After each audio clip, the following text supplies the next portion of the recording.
మాజీ మంత్రి ముద్రగడ పద్మనాభం గారు ఒక కాపు ఐక్య గర్జన అనే దాన్ని ఏర్పాటు చేయడం జరిగింది. దీనికి నేను కాపు సంఘీయులందరినీ కూడా ప్రత్యేకంగా విజ్ఞప్తి చేసేది, ప్రార్థించేది ఏమిటంటే పార్టీలకు అతీతంగా పెద్ద స్థాయిలో ముద్రగడ పద్మనాభం గారి నాయకత్వంలో జరిగేటటువంటి ఈ గర్జనకి అందరూ హాజరై తమ డిమాండ్ని ప్రభుత్వానికి వినిపించవలసినటువంటి అవసరం ఉన్నదని నేను భావిస్తా ఉన్నాను.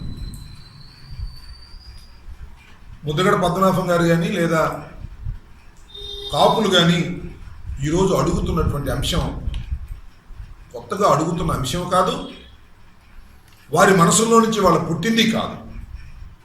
ఎన్నికలకు ముందు చంద్రబాబు నాయుడు గారు ఇచ్చినటువంటి వాగ్దానాన్ని అమలు చేయమని మాత్రమే మేము కోరుతున్నాం.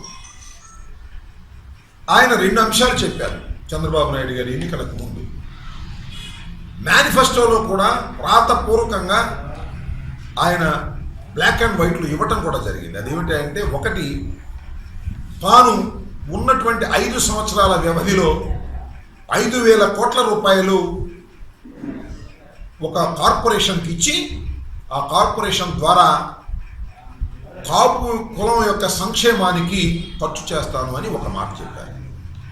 2వ అంశం, ఆయన అధికారంలోకి రాగానే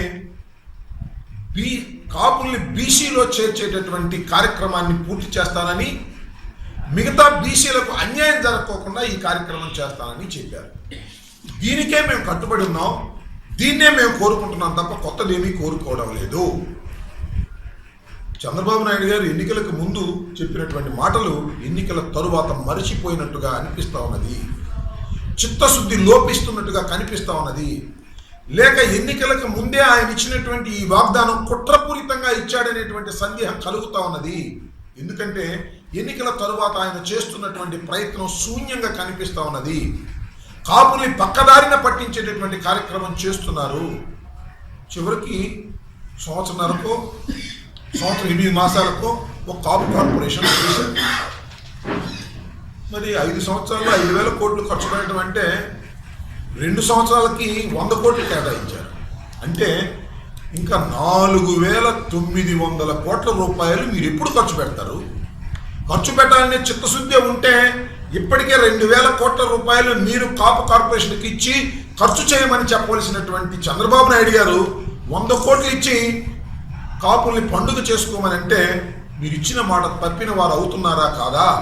మీ చిత్తశుద్ధిని మేము ప్రశ్నించవలసినటువంటి అవసరం ఉన్నదా లేదా? ఒక్కసారి చంద్రబాబు నాయుడు గారు తాబేదారులు ఆలోచించుకోవాలి.